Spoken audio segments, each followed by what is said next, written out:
What up, ladies and gentlemen? Welcome to episode number 133 of Siriani Sports on September 26th, 2023. A lot of stuff to get into in the sports world, obviously, because that's what we're all about. But obviously, address needs to be first. I'm Matt Siriani, and I'm not 100%, as you can probably tell. I'll explain what this whole strap is around my shoulder. If you haven't known already, I'll explain. But that's Ryan Merritt Jr., and he's drinking water, and he's feeling mighty fine. How you doing, Ryan? Good, Maddie. Hydration. Hydration is key for all our viewers. Like, always stay hydrated. That's the number one. Well, no, I'm doing all right, Maddie. I mean, Trevor Siemian, future quarterback one, baby. Let's go. But no, it's been all right. It's been, if you're a fellow East Coaster, it's been a very kind of wet week. Yeah. Let's just say that. Very like wet from like Saturday to like today. It doesn't seem like it's gonna lighten up. So if you're on the East Coast and you like cold rain, let's get it. Well, the reason for all that is because tropical storm Ophelia hit the Northeast pretty hard, and it's been raining the last several days, and it's probably going to go into tomorrow, maybe even the day after tomorrow. I'm not 100% sure. But let me explain what this is. So it's been a whole 6 days. Last time we did the show, I was 100%, but let me explain what happened on Wednesday, the day after the show. So the day after we did the show last week, I was walking down the stairs, getting ready to eat some dinner with my family. And then as I'm walking down the stairs, my shoulder just pops out of my socket. And what's that mean? It means you dislocated your shoulder. That's what it means. I was on the staircase, in the middle of the staircase. I was standing still. I was on my knees. Chris Jericho, who's the number one super fan, had to try and help me out. It was a very, very bad situation. I had to get taken to the hospital. And it was just not, well, they put my shoulder back in my socket, which is good. But I should be starting physical therapy soon. And for those of you who don't know my background, I got surgery on my left shoulder. This is my right shoulder that I injured. So it was all a freak accident. That's really what it was. It was a freak accident because it happened out of the blue. I didn't expect it. I didn't see it coming. And for those of you who just want to see like a little, like that's the sling that I'm in right now. Hashtag blame the turf. Yeah, blame the turf.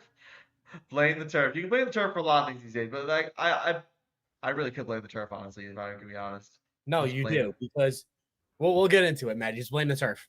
Come on, Roger, do it. Change So the grass, that please. please bring natural grass.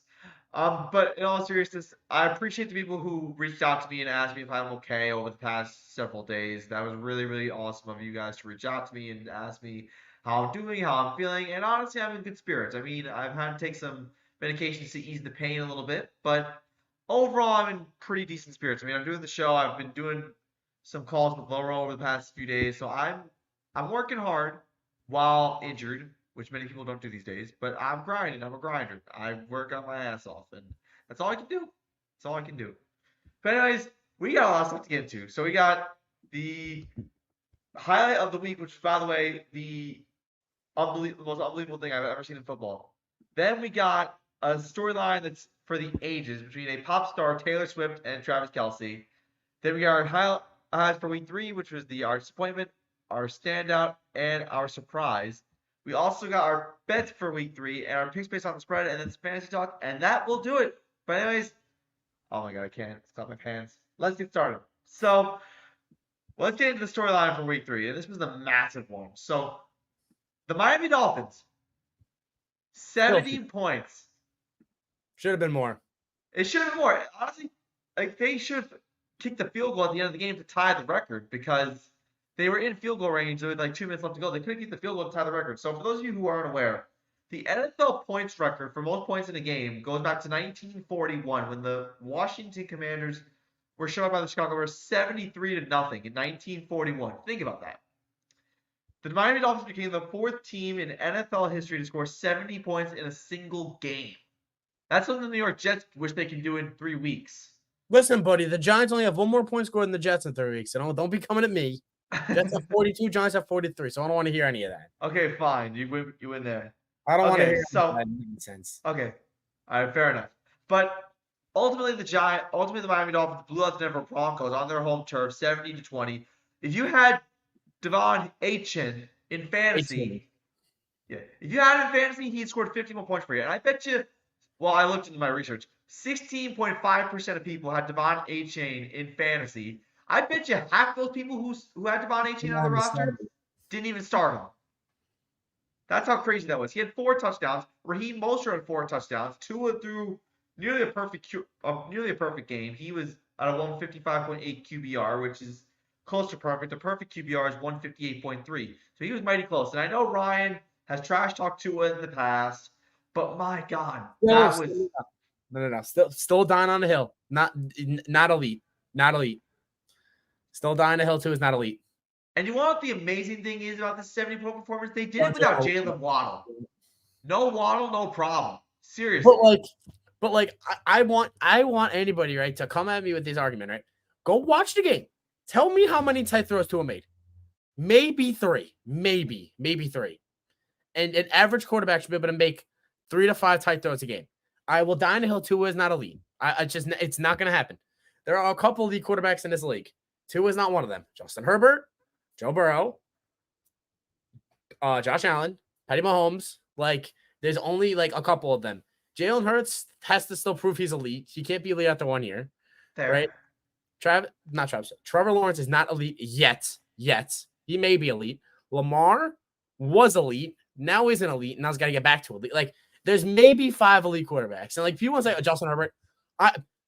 Take Justin Herbert off these LA Chargers. They do not win anything. Their games are not close if Justin Herbert's on the Chargers. So I don't want to hear any of that. And because the reason the Chargers always also lose their games is their defense is terrible. And if you want an example of that, they sat their $27 million a year cornerback in JC Jett. They sat him because he's trash. So, like, the Chargers defense is awful. It has been awful since Phillip Rivers was the freaking quarterback, for God's sake. Right. But, like, there's, like, 5 elite quarterbacks. So, I will still die in the hill that Tua is not elite. And thank God, the Miami Dolphins did not draft Justin Herbert over Tua in 2020. Thank God. Because Justin Herbert would have been in your division. Trouble. Yeah, it would have been trouble. But on top of scoring 70 points, the Miami Dolphins also had 726 yards of total offense, which counted for, in total, 376 yards passing, 350 yards rushing. Devon A. Chain was responsible for 203 of those rushing yards. Raheem Mostert didn't get 100 yards rushing, but he was responsible for, I think, like 80 of those yards. Like, so both running backs in Miami played a big part. And for all the people, because I've heard this rumor from Loro, and I don't think it's true now, there's rumors out there that the Las Vegas Raiders should trade Josh Jacobs to the Miami Dolphins just to give them a solid back. When you got 2 backs that score 4 touchdowns, I don't think you need a running back in the caliber of Josh Jacobs. I'll also die on this too. Is I thought the Jets made out of go and a Dalvin Cook, but it really seems like all these teams know what they're doing in terms of like players, right? Because Dalvin Cook looks washed, right? And you see the Dolphins now sitting there laughing. They're just like, "Ha, you paid this idiot. We have Devon H and we have Raheem Mostert, and we are doubling your rushing yards every game." And it's like, well, it's like, damn. And then, did you see the other stats here, Maddie? And I saw this, and I agree with it, but it also is just a shot, like just in a gut. So it was a thing about the Lions and Eagles, and it was like why the Lions will always be the Lions and why the Eagles will always be an elite team. Mm-hmm. The Eagles, right, will let their Pro Bowl running back walk for another running back that they would trade a 5th round pick for, right? Where the Lions trade a Pro Bowl running back for a 5th round pick and then use that to use the number 11 overall pick to draft another running back. And like that is why the Lions will always be the Lions, and that is why the Eagles will always be the Eagles. I mean, and thinking about it, right, and watching the Dolphins yesterday, like, I'm sorry, Devon A. Chain, like, I'm sure you're a good guy, right? But like he wasn't like this all-star running back coming out of college, right? He wasn't Bijan Robinson. He wasn't Breece Hall. He wasn't Kenny Walker, right? He wasn't like, oh, this guy is the number 1 running back in the class, right? Like, he was kind of like running back 8. He's like running back like 8 in the class, maybe, right? Yeah. Raheem Mostert was like an undrafted free agent for the Niners. Like, it just shocks me, right? Like how a lot of these teams, Maddie, and we brought this up, I feel like ad nauseum at this point, right? When we talked about Saquon and Josh Jacobs and all this running back drama, right? But like, it just proves it to you, right? Like, if you watch the Dolphins, it's like, what do? It's like their running backs like are not highly touted at all. They just have a good line. They have probably a top 5 play caller in football, right? Mike McDaniel. I probably Like, I think Mike McDaniel, he may be top 3. It might be like Kyle Shanahan, like Andy Reid, and then him. Like, it may not be close, right? I think Sean McVay's got a say in that too, right? But he's got to be top 5. And it just shows, right? If you have a good offensive line and a good play caller, it doesn't matter what we're. Maybe they can stick you back there with your dislocated shoulder. You're rush for 50 yards easily. I can get probably a solid 75. We'll see, man. Like, they really could stick me and you back there. And we're getting like 50 to 75 yards. They probably could, yeah. We probably could. We may not make it out of the game alive, but 50, 75 yards. Like, we take one fall from like Chris, like a DN or something, be like, nah, done. But I don't know, dude. Like, it's just insane, dude. Watching, like, you know, Matt, like, I'm going from like the Jets and Giants, watching how they've been playing, right?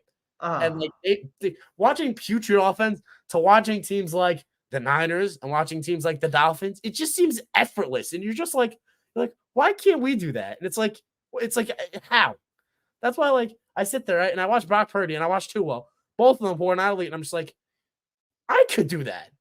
Like, 49ers don't got a good arm, but dead accurate 15 yards in. Sign me up. Anywhere from like 20 plus yards in, got you. I can check the ball down. I can make good decisions. I've been a pretty good Madden player for a solid 5 years. So, I mean, give me a shot.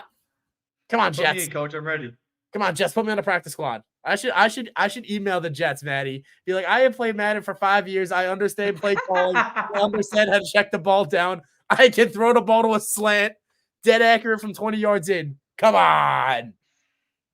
Oh my God! Well, Jet fans, if you want a quarterback, hit this guy up. But come on the other side of the spectrum, Russell Wilson looked horrible for the most part. Crash. He looked horrible, and the fact that the Denver defense allowed 70 points. I don't want to. Also, can we put to bed Pat Surtain? What the hell happened to you, buddy? Oh Come on. God.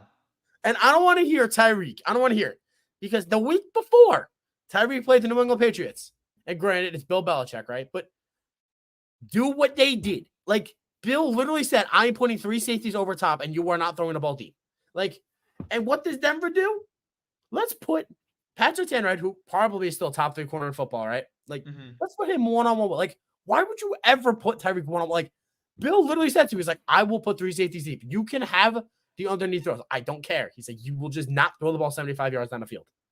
And, like, it works, right? But, like, so, like, some of these teams, man, I don't get it. Like, I don't understand how you look at the Dolphins, you look at Waddle, you look at Tyreek, and you're like, I'm gonna play press man coverage. It's like, huh? It's like, why?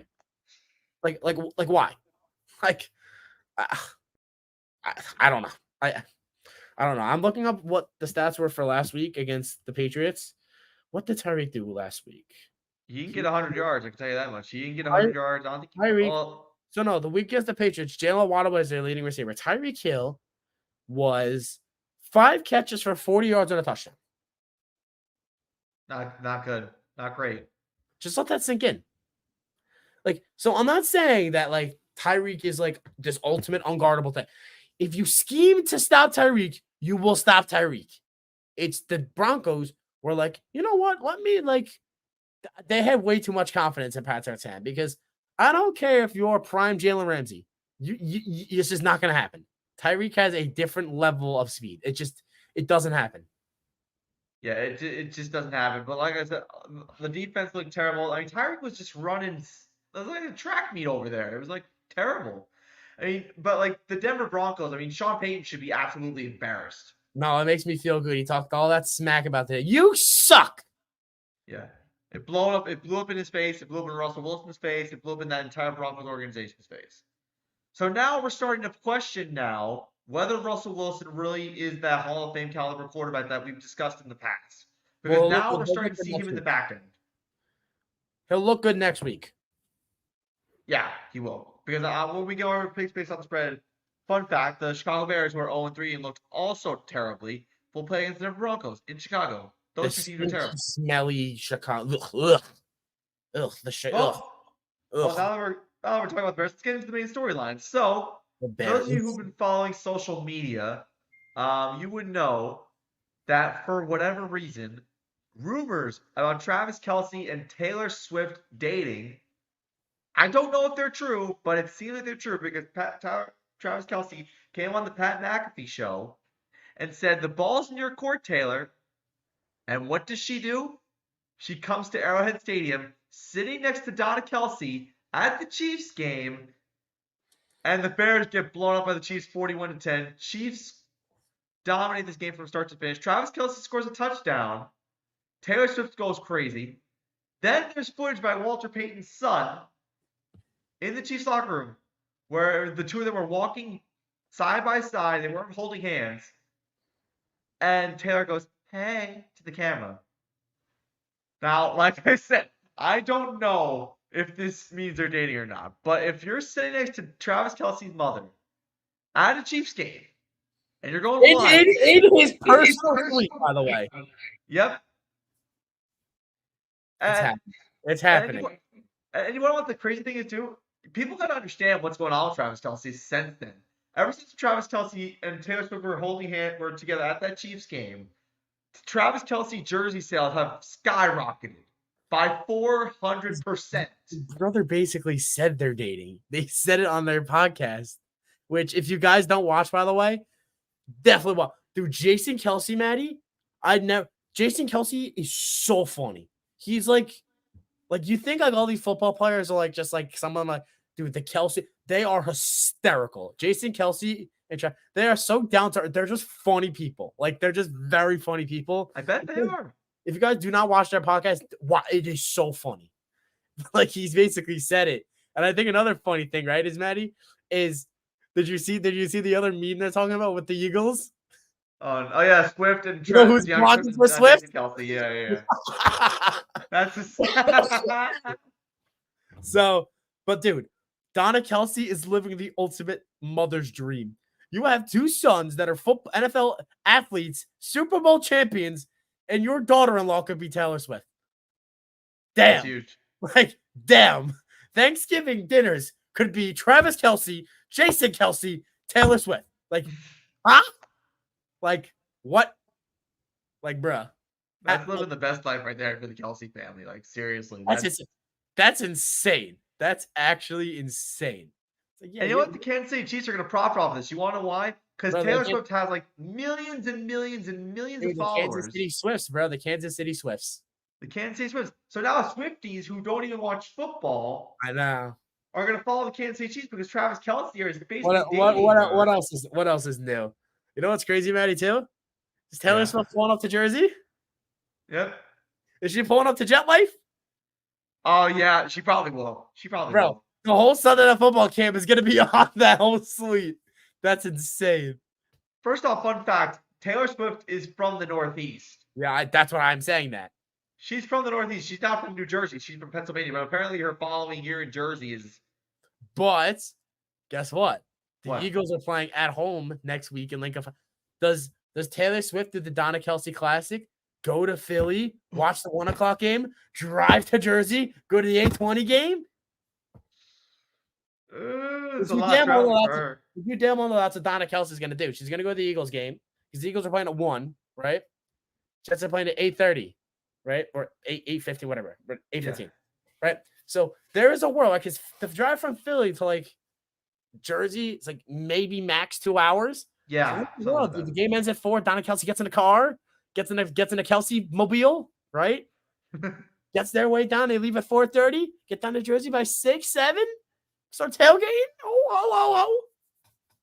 Bro, it could happen. It could really, really happen. Taylor Swift's going to get the Donna Kelsey Classic.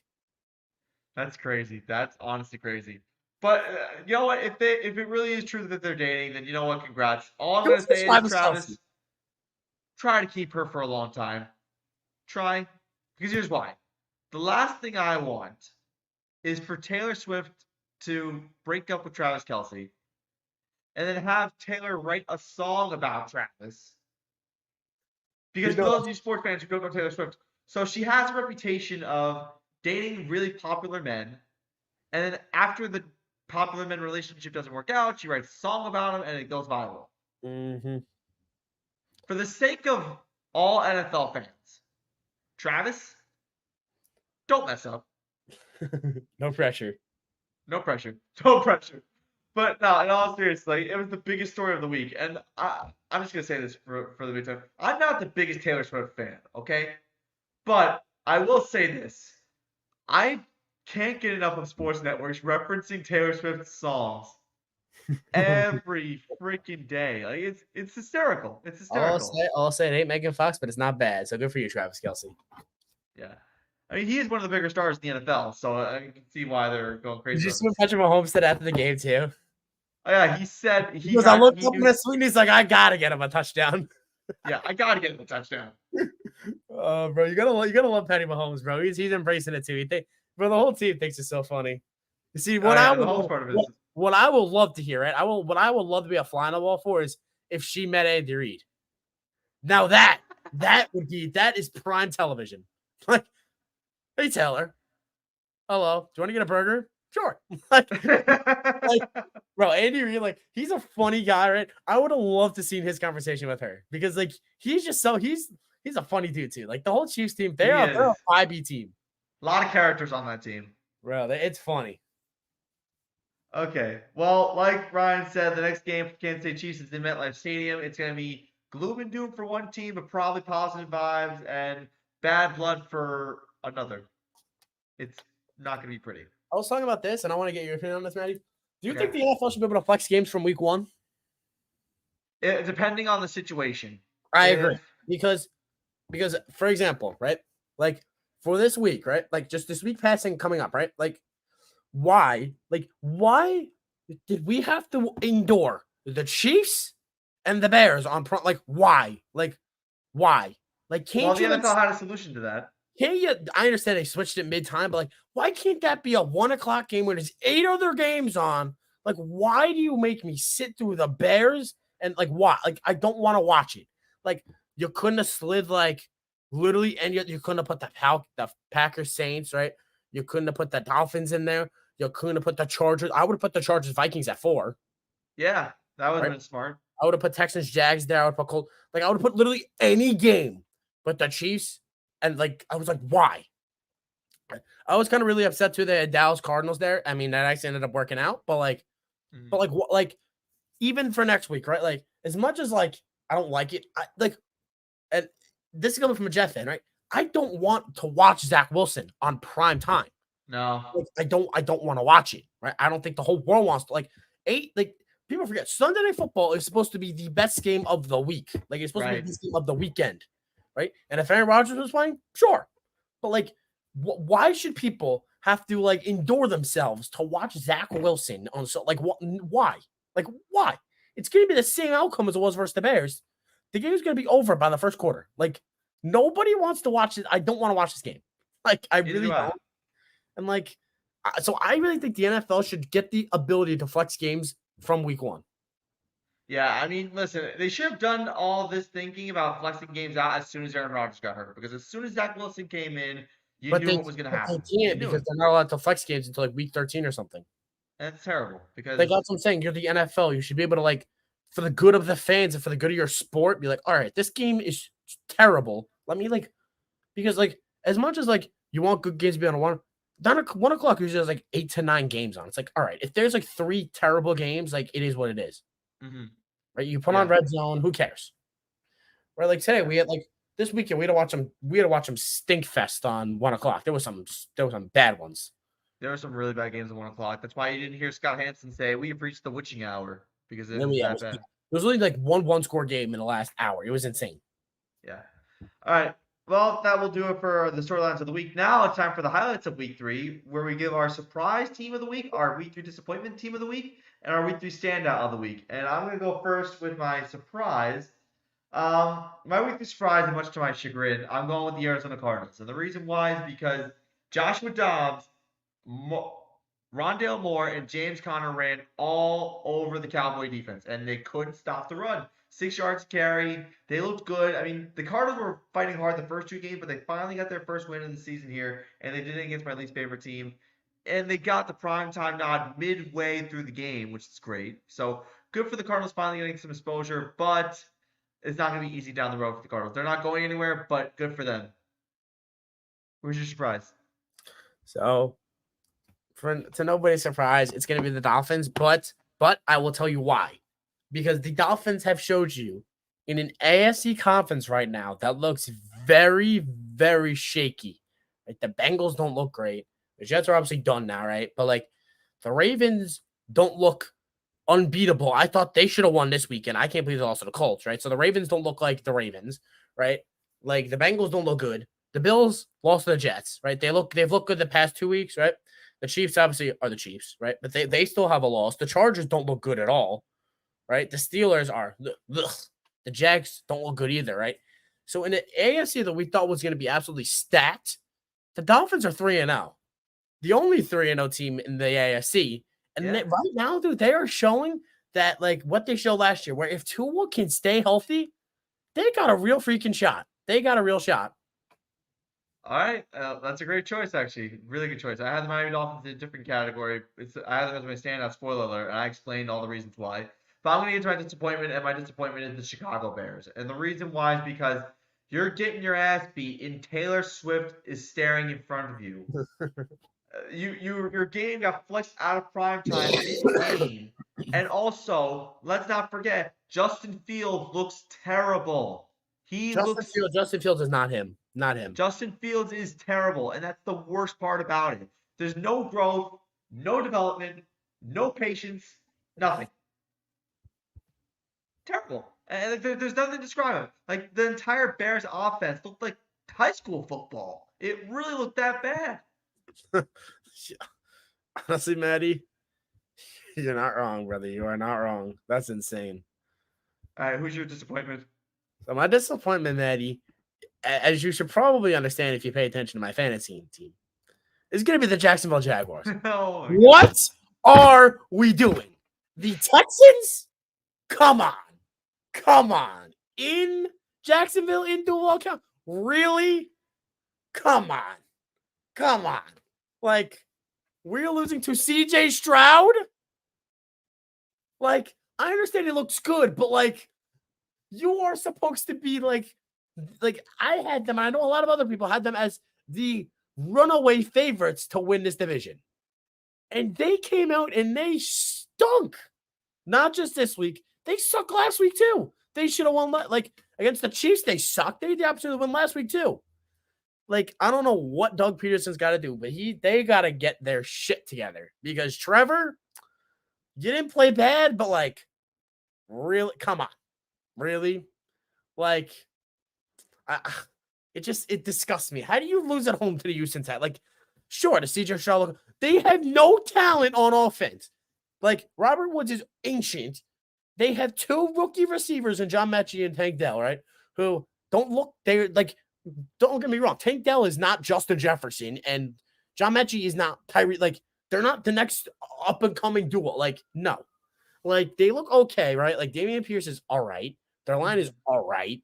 The receivers are all right. CJ Stroud looks okay.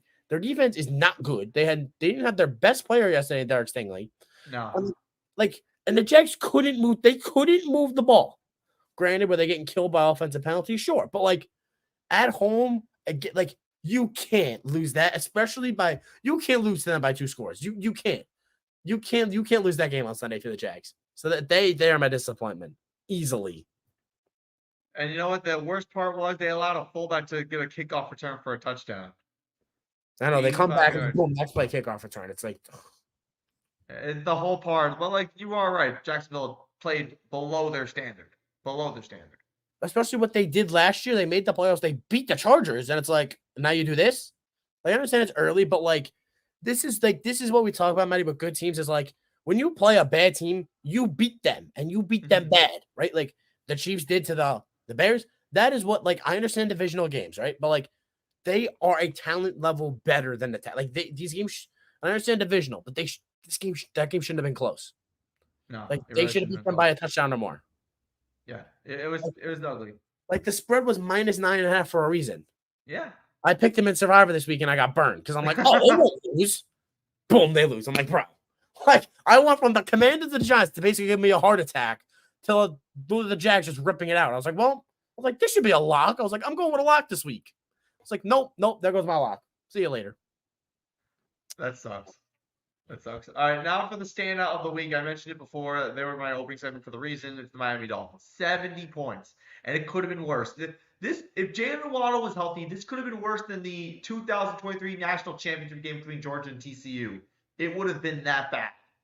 But Mike McDaniel had some humility to basically say, you know what, we're silent 70 points. We're not going to go for the record. And you know what? Good on him for stopping the beating. But at the same time, kick the field goal, tie the record, go into the history books. I mean, really, you could have done that. Yeah. But all right, who's your stand up for week 3? So my stand is actually with the exact same team that I picked last week. So if you watched last week, you'll know who my team is. But it is the Buffalo Bills, because for back-to-back weeks, the Buffalo Bills have showed you that they are back, right? And they played a bad team, right?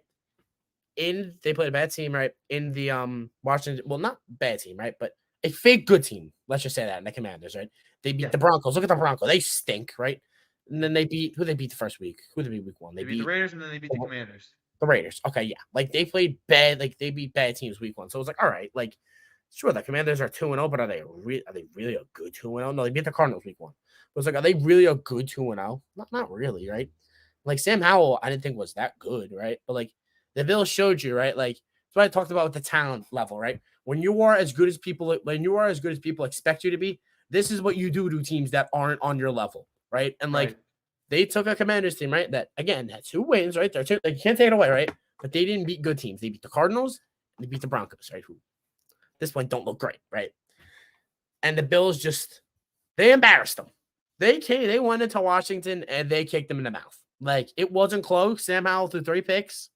The Bills defense got 35 freaking points, which is insane. But like it was a lot. It was bad. The Bills kind of have just gone on what they said. They saw that we lost the Jets week 1 and they were pissed. Josh Allen has looked to be on demon time these last 2 weeks. He's looked real good. So I'm just going to go with the standouts because they, again, like I said last week, I'm going to say it again, the Bills look to be back. All right, so those are our week 3 highlights. Now it's time to try and win you some money. We didn't really do that well last week, but this week we're going to step right back up and bounce back. So we have our bets for week 3. This is sponsored by DraftKings and by Yahoo Sports. If you have a gambling addiction, please seek help. 1-800-GAMBLER, baby. Okay, 1-800-GAMBLER. All right, so here are my first bet for week 3. My first bet for week 3, we talked about this game just a little bit. It's going to be a stinker. Broncos and Bears under 45.5. I mean, these are 2 offenses that are just flat out terrible. 45.5 is just being generous. If you bet the under on this game, you're probably going to do well. I mean, look at the Broncos. Well, week 2 they scored 33 points in a loss, but they were up by 18 and then collapsed. But now they scored 20. So you look at the numbers 16, 33, and then 20. You figure they're going to be due for a bad week again. I mean, they're going to score under 20 points this time. And then the Bears are just putrid. I mentioned that before. But 45.5, like the worst this thing could be is a 24-21 game. And even that's under 45.5 by half a point. So I would definitely go for that under. I would take a chance on it. Now, if you're going to try and bet the Bears to win -3.5, I wouldn't go for that, but I go for the under. What's your first bet? So, do you want me to give you a lock, or do you want me to give you a very risky one that can win you a lot of money? Either or. So I'll give you a risky one first. And it's the Patriots money line. Because I just have a feeling. I feel it, Maddie. Like Dallas came off a stinker, right? So everybody's like, oh, they're gonna blow them out. They're gonna blow them out, right? I wouldn't be so sure about that. Because if there is one thing Bill Belichick does, Maddie, is he makes quarterbacks look not good, right? Mm-hmm. Remember, Justin Herbert, 0 points against New England. Tua, the Dolphins offense, they scored 70 points. They scored 24 against the Patriots. Patriots team is not good.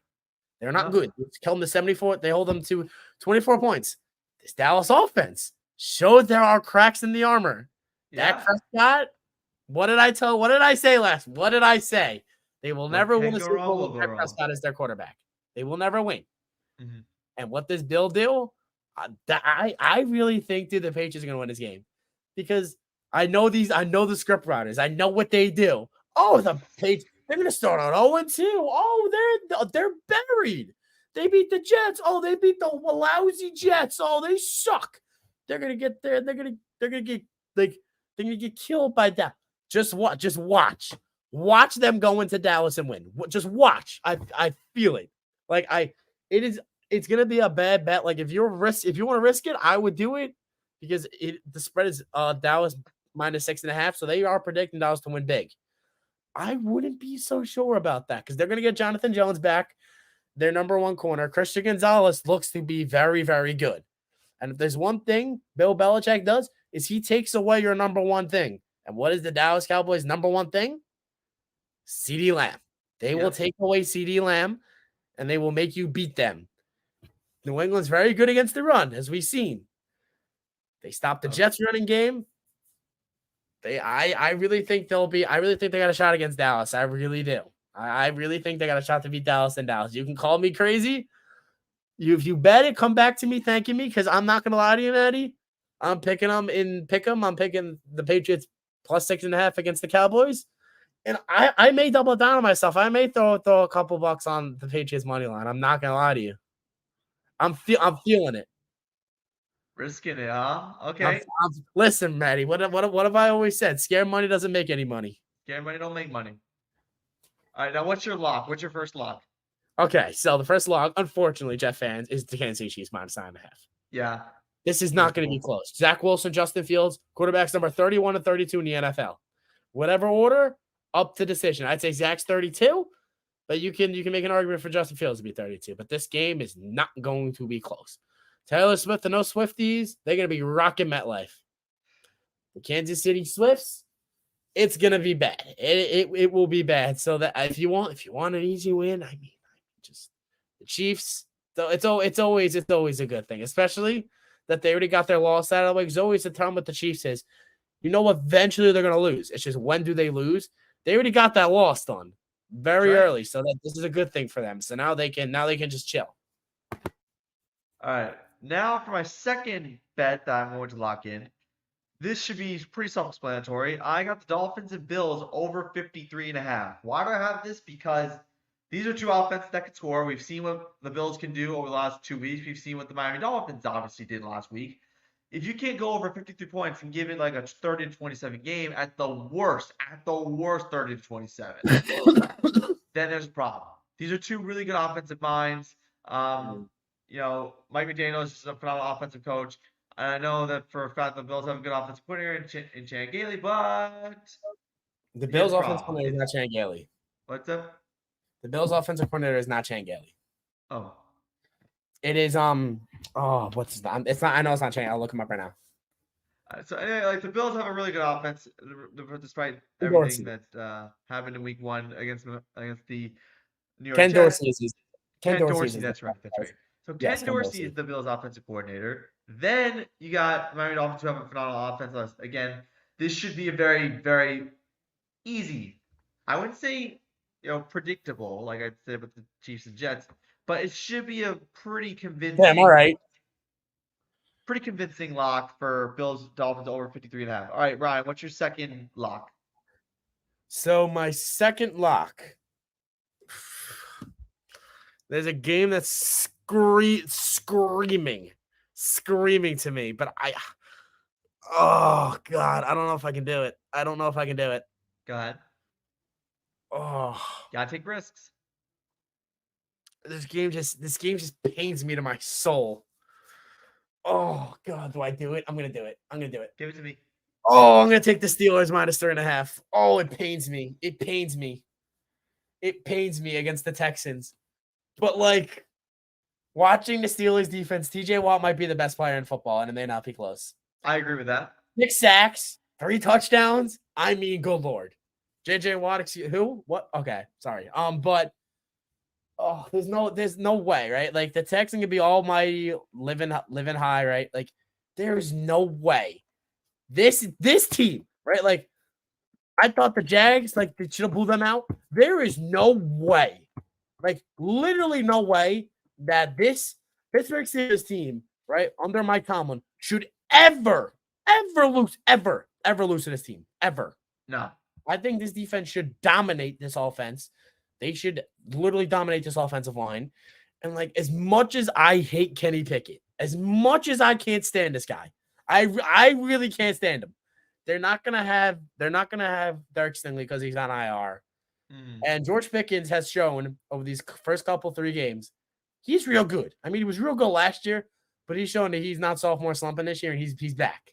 okay. So like I just I just hate the Steel. I just hate like the Steelers are just like, you know what I'm saying? Like just that just mid. They're just so You just don't mid, know, you know? but they're just like, when you talk about mid team, the Steelers are just mid. Like they're not good and they're just so mid. Them and the Patriots, those two teams, their rosters are not that good, right? Miami Rock, like their quarterbacks are not that good, but like Right. we just have two all-time great coaches, and it's like you just can like never like against bad teams too. Like I'm not like against teams with rookie quarterbacks, right? Rookie head coaches. Like there is no way the Steelers should lose this game. No way. Unless the only problem I see this bet not going through is if they win by 3, which could very well happen. Because I'm not predicting the Steelers to drop 30 points. Like they're not going to drop 30 points. They haven't done so far this season. This may be like I'm hoping if I nail this on a dot, Maddie, if it's 21-17 Steelers, you all can thank me later. But if it's 20-17, I'm gonna be pissed. So I would take that as my other lock. So I got the Chiefs, I got the Jets as my the Chiefs and the Steelers as my 2 locks. I'll give you one more lock after, but Yeah, we need one more lock and then one game we're staying away from. So since you're so pumped up at the moment, what's your third lock? so my third lock is actually the game right before this. Is the Jacksonville Jaguars against the Atlanta Falcons. Good one. The London game. Dude, Desmond Ritter. Ugh. Ugh. Ugh. Ugh. Like so bad. So bad. They're still the stat man. They still have no number 3 receiver. They still only have 2 receivers that have called passes. Drake London, Matt Collins. And then I don't understand. Do Kyle Pitts? I don't like do they want to use Kyle Pitts? Like, do they want to? Right? Do they want to use Kyle Pitts? Do they want to use Bijan, the guy they just drafted, number 8 freaking like what are we doing? Like, I don't get Using identity. I don't get them. And then the London Jaguars, right? Which they should be in London by now, right? Yeah, they should be. I don't think there's any way they lose, especially the fact they just lost to the Houston Texans. They're going to be pissed. I am excited I am hoping that Calvin really does not get locked down by his former teammate AJ Terrell. Oh, that's right. Because I'm hoping AJ Terrell does not do super well, but I also hope they put AJ Terrell on Zay Jones. Come on, please not on Calvin, please. I'm like, dude, they gotta have a big game. Like Trevor and Ridley gotta have, just for my sake and just for the sanity of just everybody. Like the Jags cannot go 1-3. It's just I cannot. It can't happen. No. Especially with the 2.5 point spread. I don't think there's any way this game is within 3 points. I really don't. I think there's a bigger chance that people are gonna cover the spread for this game as opposed to people watching the Toy Story presentation of it on ESPN Plus. Yeah. But my third lock is the Vikings -3.5 over the Panthers. Now, I apologize. I was wrong about the over Chargers and Vikings. I was wrong. Barely I was wrong. But this is more of a certainty than anything. Bryce Young's probably not going to play this game. The Panthers are proven to be a stinker. And the Vikings have the best receiver in football. They have a quarterback. Red Rifle. Yeah, Red Rifle ain't going to do anything. Don't be sleeping on the Red Rifle. Red Rifle ain't going to do anything. Watch. But again, best offense in the NFL to not have a win this season. Bro, don't be sleeping on the Red Rifle. This year, the Vikings have had 3 close losses so far this year after starting 11-0 last season in one-score games. They're 0-3 now in that category this year. So it really pains me to say it, but the Vikings are due for a win, and there's no way that Andy Dalton's going to rise from the dead for one game and just beat the Vikings outright. No way. No way. So I'll take the -3.5 because I like the Vikings offense a lot better, and I don't think the Panthers are going to do anything with Andy Dalton. So now is our time to say the game that we're going to stay away from as far as betting is concerned. I'm going to go first. So the game I'm staying away from is Ravens and Browns. The reason why I'm staying away from this game is because there's just too much to really say. I'm not really a big fan of the under and over because these are 2 really solid defenses. Yeah. So I wouldn't go high or low. Both offenses could cook at any time.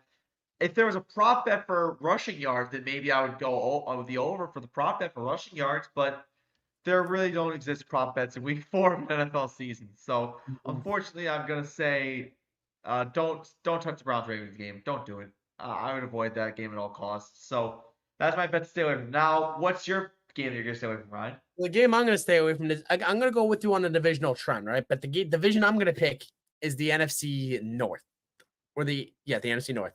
I'm staying the hell away from the Detroit Lions, Green Bay Packers on Thursday night. Okay. And it's more because I haven't seen a big enough sample size from these two teams yet. It's because they're both 2-1, right? Right, I think. Right. They're both 2-1. Yeah. Yes. Okay. Sorry. Yes. They're both 2-1, right? And I haven't seen enough yet, right? Like, yeah, the Lions beat the Chiefs, right? But the Chiefs also had no Travis Kelce, right? Now they look elite with Kelce. So whatever, right? And the Packers barely beat the Saints because Derek Carr got hurt. So, like, how good are they? And they lost to the Falcons, and we just saw what the Lions did to the Falcons.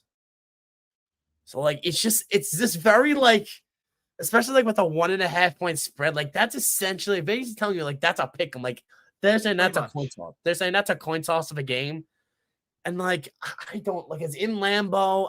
I don't know. I haven't seen enough from these two teams yet. Aaron Jones may play, right? I mean, I haven't seen like a lot. Christian Watson might play, right? So they may have their number one receiver and back playing again, right?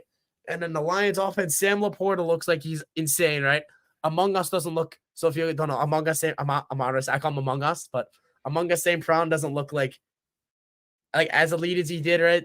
Like that offense doesn't look as dominant as it was last year, right? Where they were just moving the ball at will on teams. Uh-huh. Right? But I would just stay away just because there's too many factors in that game that can just go wrong. Right, and ultimately, at the end of the day, it is Jared Goff too. At the end of the day, and like Jared Goff is like never really gone nuts in big games. Let's just say that. No, he never really has ever since he moved to Detroit. So now it's time for a pick based on the spread. I got you. And what's going to happen is we're going to read every game and pick it based on the spread only. And for your reference, if you follow my picks last week, I went 12-4. So you are welcome. 12-4, baby, out of 16 games. That's pretty impressive, not going to lie. All right. So what's first? First, Thursday night, Packers, Lions. We just talked about a 1.5. I'll let you go first. I don't know yet. Oh, God. I'm iffy on this one, too. Like we said, the Packers are going to get their number one back and their number one receiver back. Hopefully, you would say. And is in Lambeau Field. Oh, God. You know what?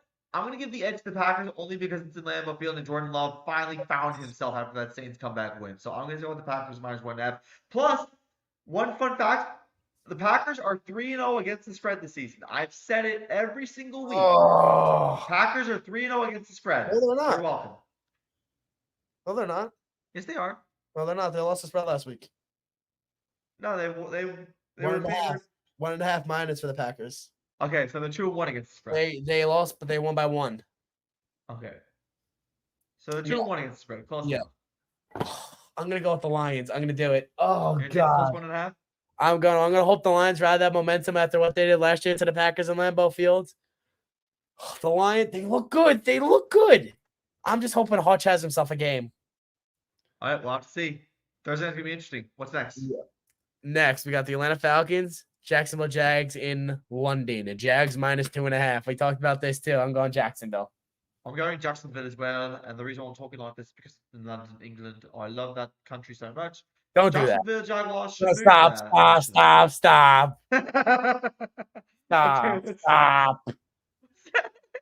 Stop. No, this is why you're not an actor. This is why you're a sports commentator. This is why. Okay, what's next? Next. The Steelers and the Texans. Gross. Minus 3.5 for the Steelers. In Houston.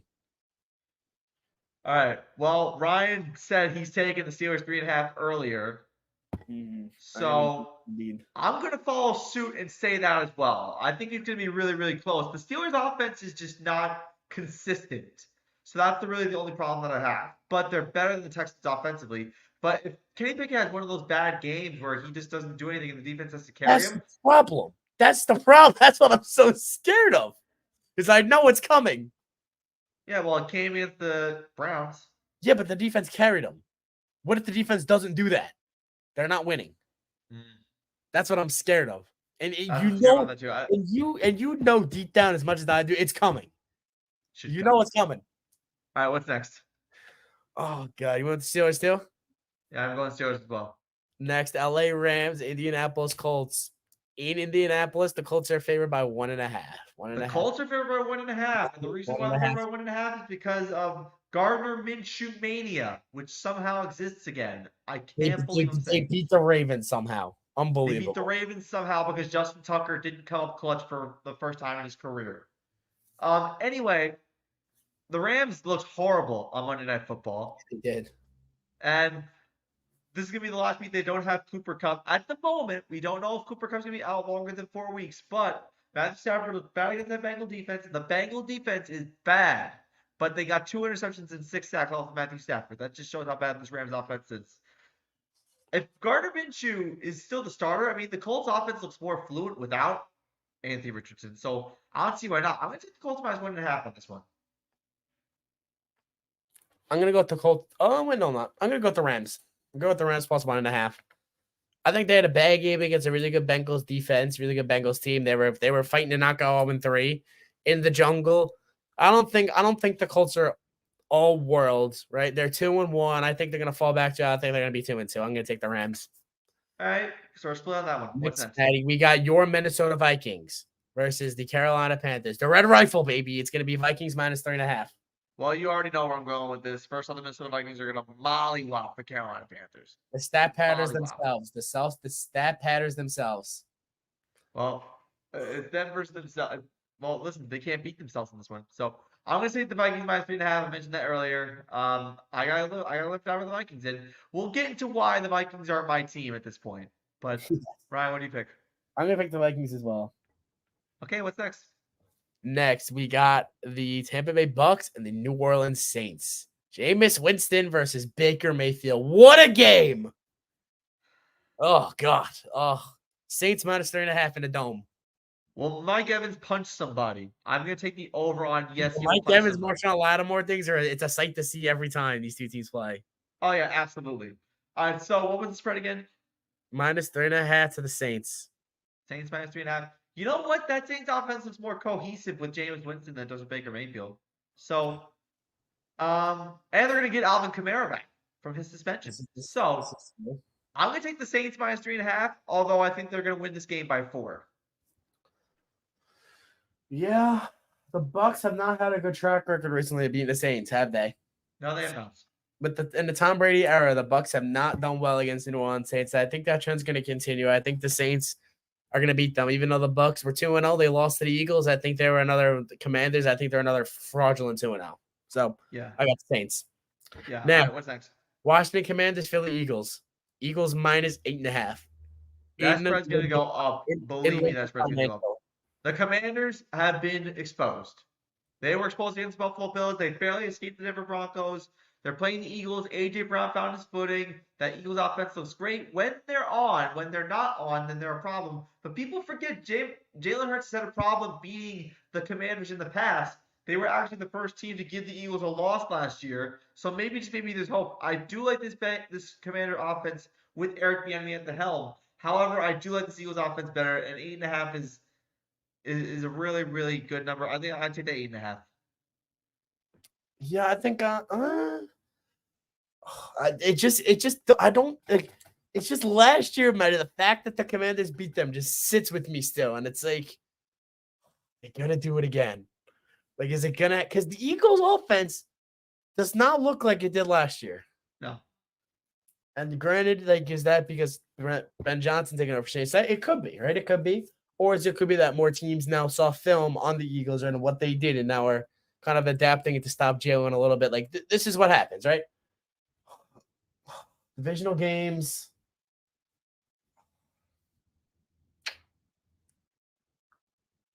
I'm gonna go with the Commanders. I'm gonna do it. Okay. They're going to Commanders plus 8.5. What's next? Plus 8.5. Just don't get blown out. What's next? Next, Maddie. Oh, what a game. Woo! What a game.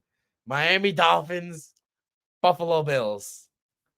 This really might be for the AFC East. This really might be for whoever. It probably will be. I really think whoever wins this game might win the AFC East. Early prediction, okay. It's in Buffalo, right? Miami Dolphins plus 2.5 in Buffalo. So Miami's getting 2.5 points. So after 70 points, they're still not favored in Buffalo. And here's the thing I'm going to say about this. It's not like it's in December in Buffalo. Yeah, It's October in Buffalo. That's true. So essentially, Matt, this game is a pick 'em because you always got to give -3 to the home team. Exactly. So that's interesting. All right. So here's what I am going to say. I like both offenses. So like I said, pick the over. But as far as Miami getting plus 2.5, I mean, Tua did beat the Bills in Miami, and he almost came close to beating them again last year. Actually, no, Tua didn't even play that game, or did he? He did. Oh no, they had the electrifying game in Miami. That was when Josh Allen and Tua both had like 4 touchdowns. Yeah, I remember that was the game. That was the last time we saw them. So if Tua can play that well in the snow in Buffalo, he could probably play well again against the Buffalo No, Bills. that game was in Miami. That was their shootout they had in Miami earlier in the year. That was talking about the snow game in Week 15. No, did Tua play that game in Week 15? He did. He did. Last year he did? Game before he got hurt. Oh, he did. You're right. Okay. Okay, so if Tua could play stride for stride with Josh Allen in the snow in Buffalo, he could definitely play well in October Buffalo weather and probably beat the Bills outright. So I'm going to take Miami plus 2.5 here. I'm comfortable getting the points.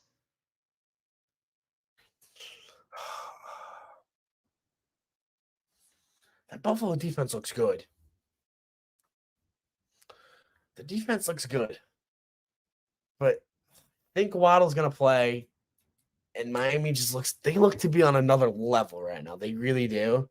Mm-hmm. I'm going to go with the Dolphins. I'm going to do it. So plus 2.5. What's next? Cincinnati Bengals, Tennessee Titans. Bengals minus 2.5 in Tennessee. It's in Tennessee. The Titans got smacked by the Cleveland Browns. Joe Burrow played on a calf injury, and he looked great. Jamar Chase went off.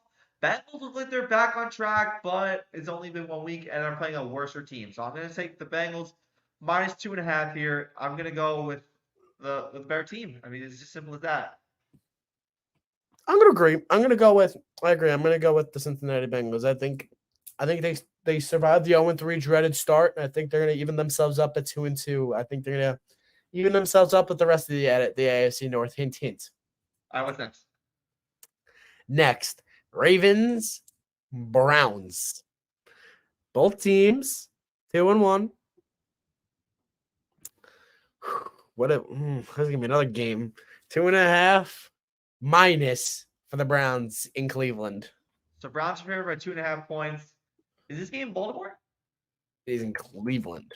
It's in Cleveland. Okay, so the Browns are at home and they're favored by 2.5 points. Lamar Jackson is very confusing. There are games where he'll be great. There are games where he won't be great. And last week against the Colts, he wasn't phenomenal. I'm really, really concerned about the up and down inconsistencies of the Ravens offense, especially with new offensive coordinator Tom Lumpkin. Deshaun Watson hasn't been too spectacular either, in fairness. But this is why I avoided this game as far as my bets are concerned. I will take the Cleveland Browns minus 2.5 though, because I think they have the better rushing offense. And I think that Browns defense is really, really good.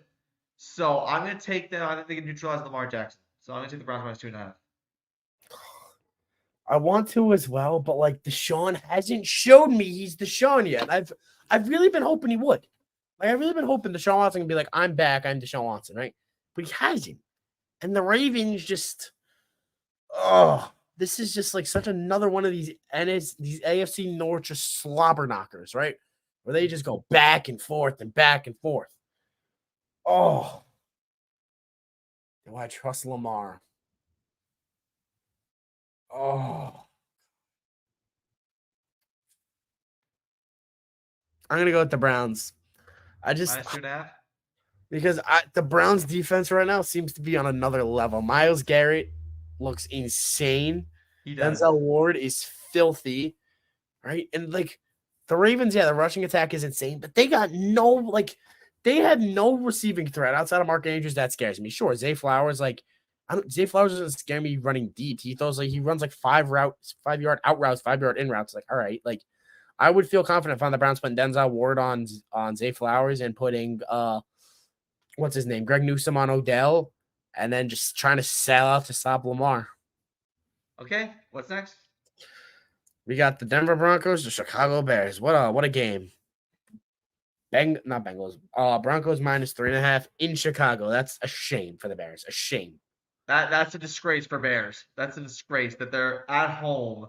They're playing another terrible team and they're underdog by 3.5 That's what it is. It's literally you're both 0-3 and you're still an underdog by 3.5 in your own building. That's disgusting. That's despicable. But honestly, someone's It's got to win this warranted. game. It is warranted.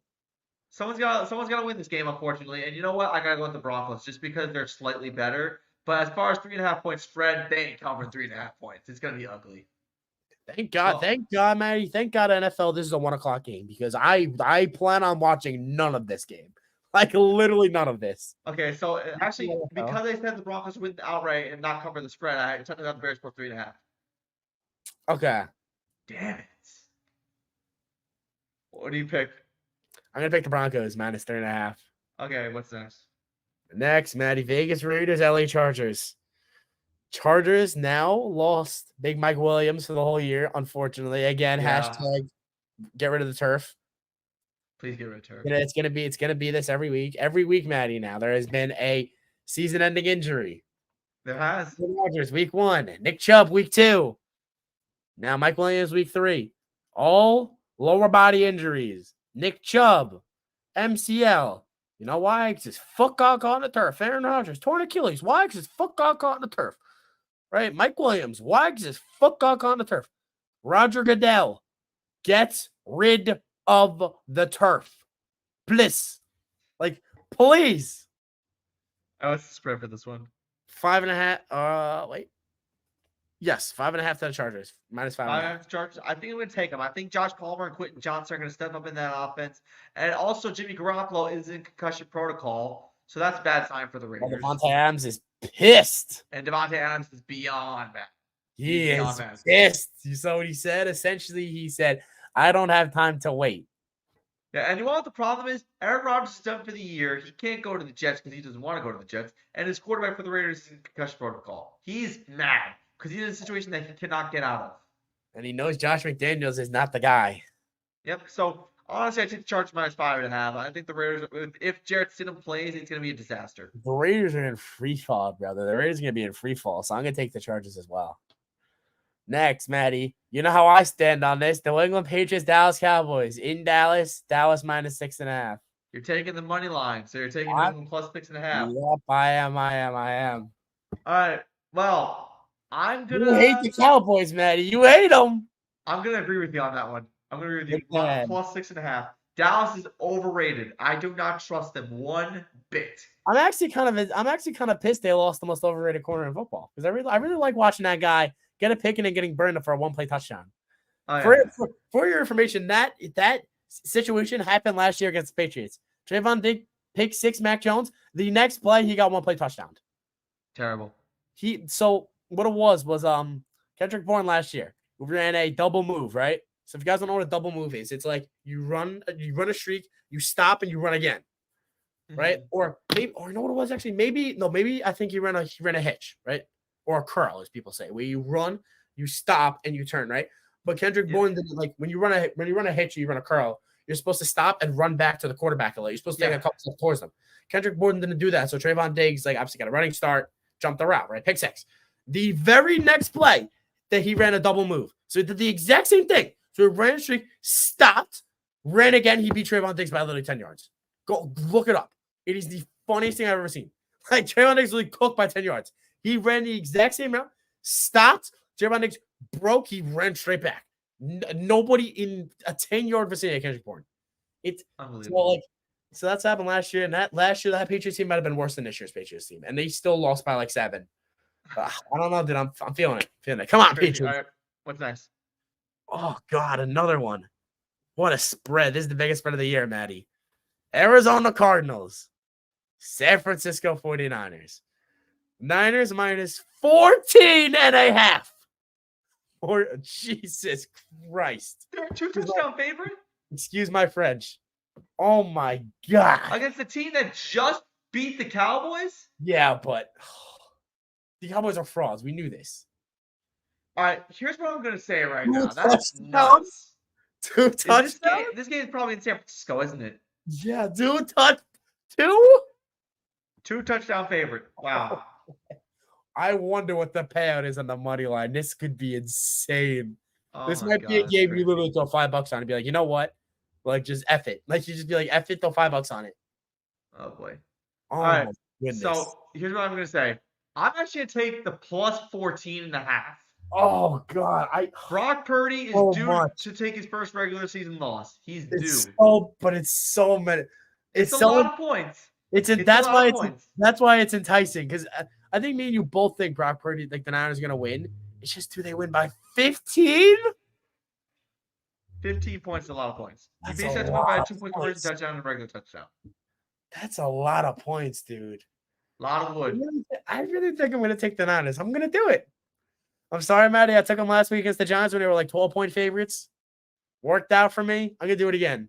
Okay. Oh, it's just I don't like doing it. It's just like beating a team by 15. Like, it's just wow. Yeah. They're How like, was you this? suck. Oh god. Next, the Kansas City Swifts against the New York Jets. Kansas City minus 9.5. Oh, double that spread. Double it. Double it and send it That's to what's the gonna next happen. person. You've seen those TikToks and those things? Double it and send it to the next person. Double it. I'm gonna double it and send it to the next person. I'm taking the Chiefs too. Taking the Chiefs. Taking the Chiefs all the way. Next, Matty. This is an interesting game for many reasons.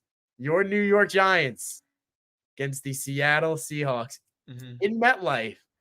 Another set of back-to-back primetime games in MetLife. Just reverse order this time. Jets and then Giants. Yeah, because it was Giants, week 1. Giants minus 1.5. They're 1.5-point favorites against the Seahawks. They are. Oh my God. So Vegas is thinking Saquon's playing.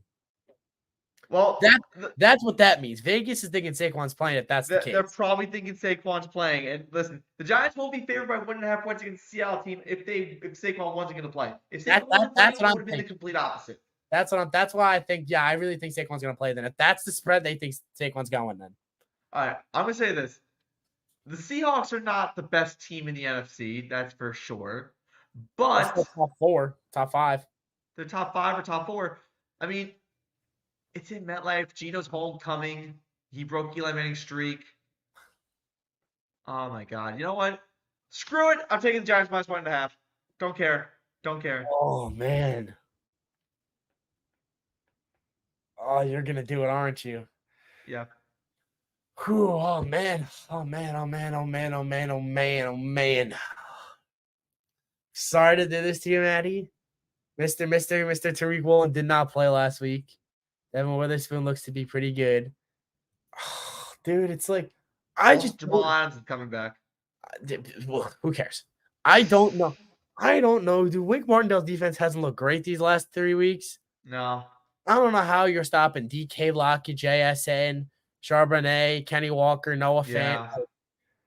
Like, we talk about Niners being loaded. Like, Seattle's like right there too. Right? Granted, they don't have themselves a Deebo Samuel, right? Like, DK's pretty freaking close, right? I would say, like, Ayuk and Tyler Lockett are a wash, right? I think JSN's might be better than Jennings. We'll see, right? Obviously, Kenny Walker is not on the same level, but like they're pretty close at it. Like, if you look at the Niners and you look at Seattle, they're built essentially. They got skill positions all over the place. Okay. Right? They got a quarterback that makes good decisions, doesn't turn the ball over. They got a good head coach. They got a real good defense. The only thing is the Giants will not go against a pass rush anything like the Niners. So that's your only saving grace. But like the Giants got their work cut out for them. They really, really do. And I know a lot of Giants fans are saying this is a must win on Monday night. And I agree. It's just we talked about it, Maddie, last week. I'll mention it again. This is where we see how good the Giants really are. Are they a tier 2 team? Because Seattle is a tier 2 team. And this is if they can hang with Seattle, if they can beat Seattle, then we can talk about the playoff. Because Like last year, I think Seattle will be in the playoffs, and this is like that other tier down from the Niners, the Eagles, and the Cowboys. Mm-hmm. This is that next tier, so we'll see if the Giants can hang. So you're taking Seattle plus 1.5? I am. You can thank me later if they lose. I got Okay, you. here we go. All right, now, before we get to our sponsors, it's time for the one thing I love to talk about more than anything else. I wonder why. Overrated. Fantasy, Trash. fantasy, football, fantasy, fantasy, fantasy, football, fantasy. Okay, so full disclosure, Cobra Kai should have beat me. You sold literally the luckiest player on the. I don't get it. I don't get it. You should have lost the last 2 weeks. So lucky. I should have lost the last 3 weeks. You should be 0-3. You are like, ugh. All right, It so pains me to my soul how you're 3-0. It doesn't make any sense. so My team somehow sucks. I don't get it. Like, I have 3 unbelievable. I have the 3 best running back. Like, I might have the best running back core in the league, and they just don't do anything. Josh Jacobs, you suck. You suck. Bijan, I don't blame you because your quarterback is terrible. Your head coach is terrible. Brian Robinson just played the Buffalo Bills on a bad day. But like, should have started Jerome Ford. Dude, I literally have 4 number 1 running backs. I have Jerome Ford. I have Brian Robinson. I have Bijan Robinson. I have like, I have so many people, and they just don't do it. Calvin Ridley is a fraud. Debo, I love you. Trevor can just goodbye. Like, God. well, that optimism didn't last long. I don't get my run. How do you win, Maddie, when 3 running backs get combined 25 points? You don't win. And also, I just want to mention Anthony beat you by about 45 points. Kenneth Walker gets 3 touchdowns. Like, bro. Your boy from last year freaking got you.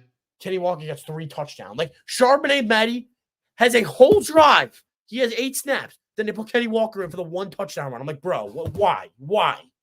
Like, I don't. God. All right. So now we're doing my matchup against Cobra Kai. He beat me in a lot of areas. Jameer Gibbs, I don't know what to say about you anymore. I mean, I've given you chance after chance. I gave you the trade offer for him. You didn't accept it. And now you don't want him anymore.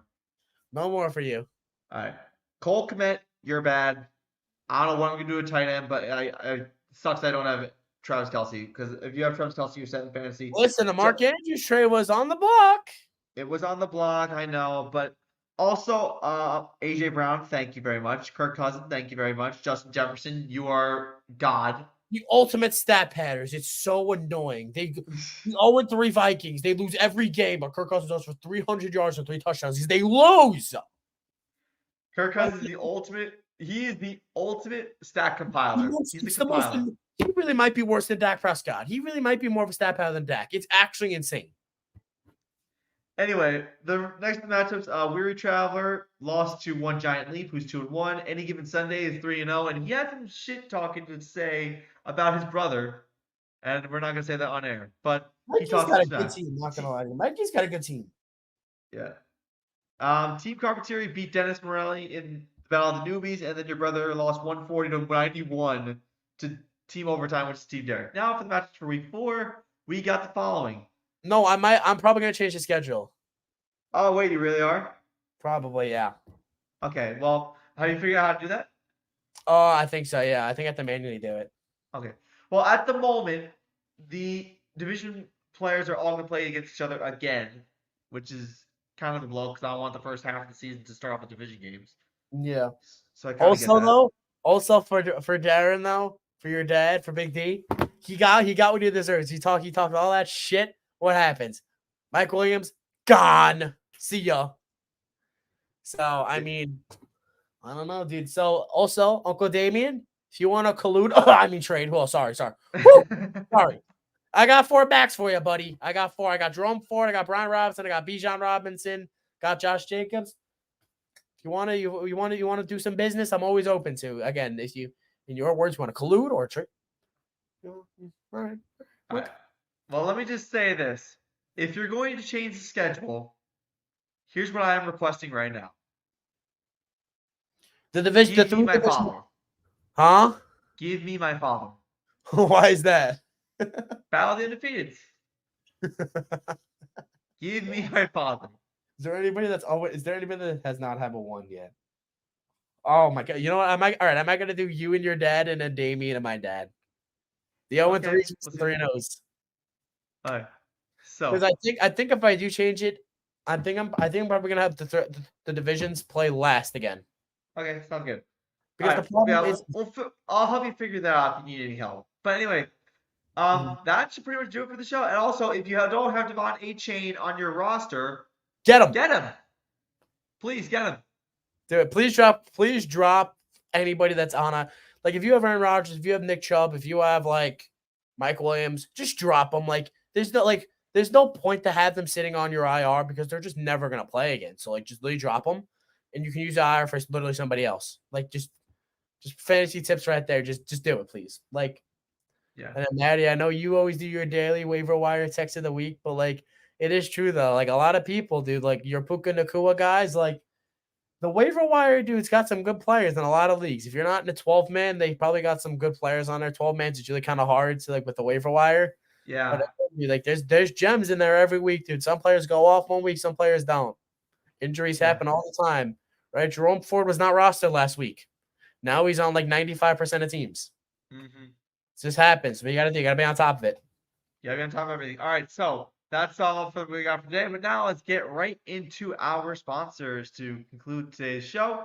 And also, before we even get into it, I do want to say that we do have a couple of new followers over the last couple of days that we've gained. So if you're watching and you're fairly new to the program, thank you very much for sticking around. Appreciate you. So Siriani Sports is sponsored by the following: Outback Steakhouse in Milltown, Aussie Rules, Phalanx Enterprises, building projects for success. DAS Technology Consulting, simplifying technology. Jaguar Physical Therapy, official therapy provider for the teams you love. Grace Foundation of New York, support, empower, educate, enhance. Integrated Planning Group, client focused, device driven. And by Rocco's Original Italian Ices, a sweet summertime treat all year around. So, that concludes the show. Before we go, if you want to see more of me and Ryan, you can follow, or more of the Serious Sports program in general, you can follow us on the following platforms. You can follow us on YouTube at Serious Sports, on Instagram at Serious Sports, on Facebook at Serious Sports, and on Twitter at Serious Sports. Um, we are a weekly podcast. Loro was not here this week, and the reason why he was not here this week is because Loro's got his hands full. He's interviewing football players from California who play in high school ball, which is pretty damn awesome. I'm not gonna lie. But Loro should be back next week. And if he isn't and he's got more high school football games to cover, then by all means, that's a valid excuse. But anyways, from Ryan Barron Jr., I'm Matt Siriani. Thank you so much, everyone, for tuning in to tonight's episode. And like I said, if you are new, thank you so much for tuning in to tonight's episode and seeing it for the first time. And also thank you, everyone, for the get well wishes and speedy recovery wishes. I really do appreciate that. But again, have a safe night. Please be safe. Please be careful. And of course, peace out. Have a great night.